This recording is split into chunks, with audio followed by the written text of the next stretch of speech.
les transferts d'un CRA à un autre. Mais on sait très bien que quelques jours plus tard, ils seront à nouveau de retour sur Calais. Donc c'est un jeu sans fin. Ça représente effectivement beaucoup de fonctionnaires qu'on pourrait utiliser sur le site. Parce qu'on a besoin aujourd'hui de tous les fonctionnaires. Donc là, on travaille à fil tendu et j'ai bien peur que le fil ne cède. Et c'est toute la contradiction.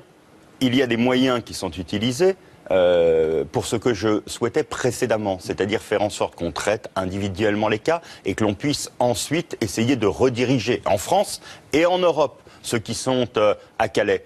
D'ailleurs, je n'ai pas les mêmes éléments. Il n'y a pas de retour automatique vers Calais. C'est vrai qu'il y a un certain nombre de personnes qui veulent absolument passer au Royaume-Uni et pour lesquelles Calais est un passage obligé. Mais il y a des familles qui ont été traitées dans ce cadre-là et qui aujourd'hui sont implantées, sont en train de s'intégrer ailleurs. Donc voilà. L'État loue un jet privé, ça vous confirmez ? Je ne sais pas si l'État. Je ne sais pas si l'État. Ça vous choquerait si c'était confirmé ? Non, ça ne me choquerait pas. Vous savez, on dit jet privé, c'est un avion qui permet, dans ce cas-là, de faire en sorte qu'il y ait des familles qui puissent, en France et en Europe, partir de Calais dans des conditions qui soient dignes pour être implantées. Enfin, c'est un moyen de transport. Ce n'est pas quelque chose de luxueux. Un jet, ce n'est pas quelque chose qui devrait, à un moment donné, être réservé uniquement à la finance ou au patron du CAC 40. Quand on a un transport et quand on veut dignement transporter et essayer de régler un problème, je conçois que l'on puisse utiliser un avion. Même pour 1,5 million d'euros par an.